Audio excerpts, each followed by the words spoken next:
Hey designers, Chris here. If you've been running your business by just doing what the client wants, you don't really have contracts or a process in place for running your business, then this video is definitely for you.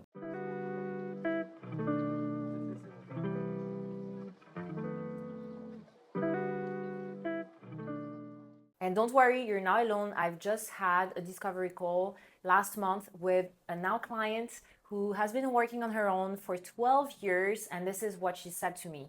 I've just been doing what my clients want, no process, no contracts. It's always based on what they need in the moment. Sounds familiar? Then let's talk about why it's holding your business back and how you can fix it. Why designers end up here. This happens a lot, especially with designers who have a lot of word of mouth recommendations. So it's a friend of a friend of a friend who needs your help, and then you just get started and you don't put anything in place because it's someone you know or someone that your past client knows. So it's okay, you don't need contracts, you can trust them. Is this happening a lot to you? Like, there's not a clear moment where you stop and you ask yourself, is this scalable? Is it the type of clients that I want to work with? Is what they're asking of me okay for me? Am I working for free? Am I doing favors that I don't want to be doing anymore? Do I feel like this whole process is enjoyable, or am I feeling drained? And the problem with that is that you end up building a business that is not based around what you want to offer or the way that you want to work, or something that will make you work more efficiently on all the projects. You're just going with the flow. And in the process, you're going to be wasting a lot of time, a lot of energy. You're sure you have a recommendation, so people want to be working with you, but do they really feel like they're getting a premium experience? And maybe because you don't have a clear process and you don't feel confident with the process that you have to offer because you don't have any, then you don't feel comfortable charging what you would like to be charging. One, because it's a recommendation, and second, because you're just going with the flow. There's no real client experience, like premium client experience. So you're okay, or maybe you're not, charging less. But what ends up happening, just like this client, she came to me and she felt kind of miserable. She was happy that she didn't have to do a lot of marketing, that it was easy to get clients, but it wasn't necessarily clients that she wanted to be working with. Second, she felt drained. She felt like she was charging half of what she wanted to make.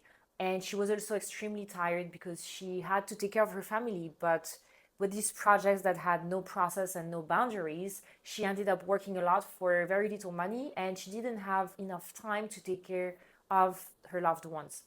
So there were a few things that made her decide that she wanted to get in touch, reach out to an outsourcing firm, and see what we could do to help. Let's talk for a second about the hidden cost of the no process loop. Here's what happens when you don't have a documented process, which means you don't have a step-by-step of what you should be doing for each project, from the first inquiry all the way to onboarding those clients and offboarding them as clients. So there's no step-by-step. You just do things in different orders. Maybe you forget to do things because there's no process. So you forget to do them because you're too busy.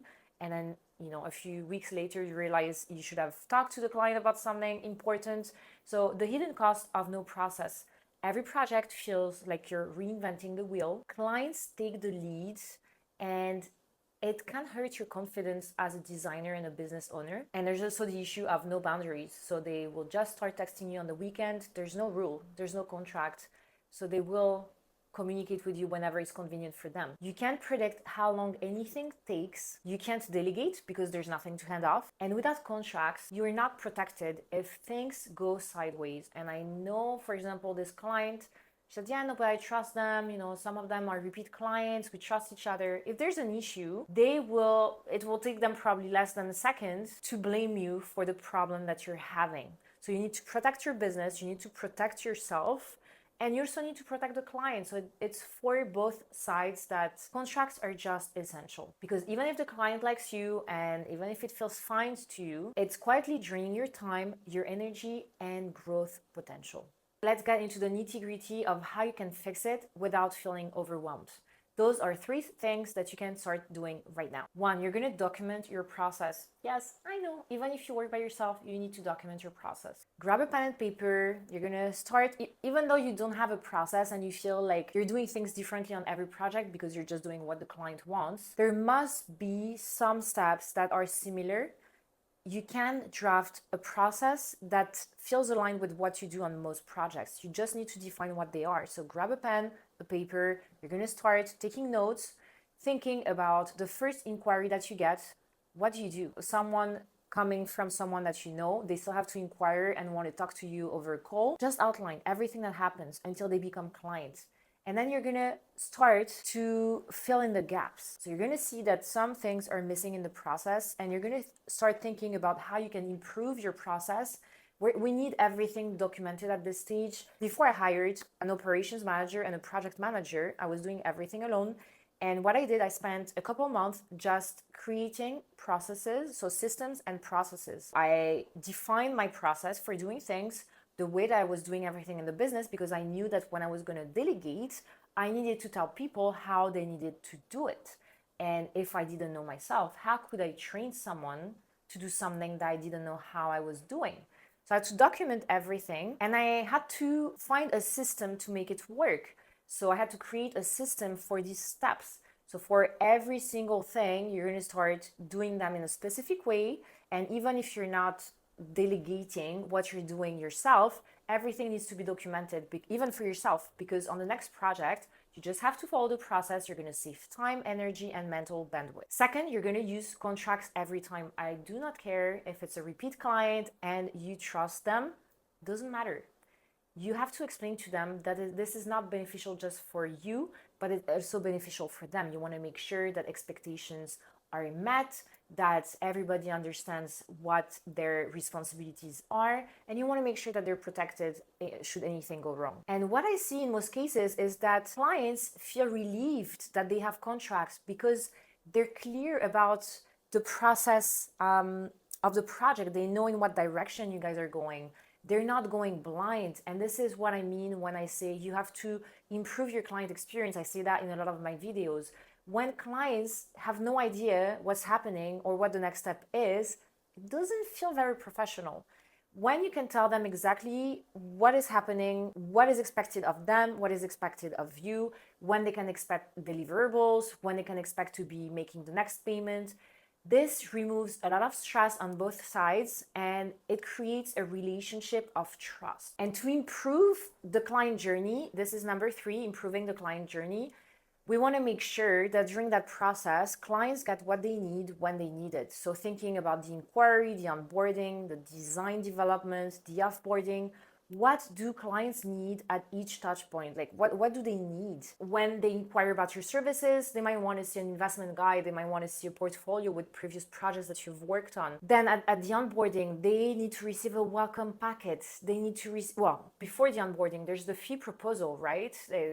And then the contract, and then the retainer invoice, and then the onboarding. When you can clearly communicate all of this, the process is going to be much smoother. The clients are going to feel really good about working with you. They will see you as a professional. You're going to feel much better because you can validate your process. Clients are clear, boundaries are set, and you can focus on the project instead of the miscommunication. And to summarize all of this, what changes when you get all of this in place? Once you start showing up with a real process, you'll attract better aligned clients. That's number 1. You're going to feel confident charging more because your client experience is going to be top. You're going to spend less time on admin. The more organized you are, the less time you're going to spend on admin, and the more time you're going to spend in your creative zone. Trust me on that. And then you're going to stop being so stressed and trying to remember every single detail in your head, because you can just trust the process and focus on the creative side. If you're ready to stop winging it, the first step that you can take is actually head over to my shop and look at the signature bundle. It has all the templates that you need to make it clear for clients what they need to know about the process. So from the first inquiry all the way to the handover, you're going to have all these templates, all these documents that you're going to send them at the right time with the right information that they need at this time of the project. It's going to make you look so professional, even if you're just starting your business. Written all of it based on our own process and the process of our clients. It's designed. What you can do in Canva is just edit the colors, the fonts, and the logo to match your brand. It's going to look super professional and consistent across all of the templates. You can replace the information to adapt it to your own process, or if you don't have a process, you can review our own and keep as much of it as you want. You're going to drop your photos of past projects. I mean, the photos are copyright free, but I imagine that you want to put your own photos in there. And this is going to help you as well build a process based on those documents. So I really recommend that you head over to the shop. I will link it down below for you to review. If you want more help mapping out a process, I have tons of videos on my YouTube channel. So just make sure that you subscribe, you comment if you have any questions, and you check my channel for other videos about a process, about automating parts of your process, and how to delegate successfully once your process is in place. I hope this video was helpful. As always, comment with your questions, and I'll see you in the next video.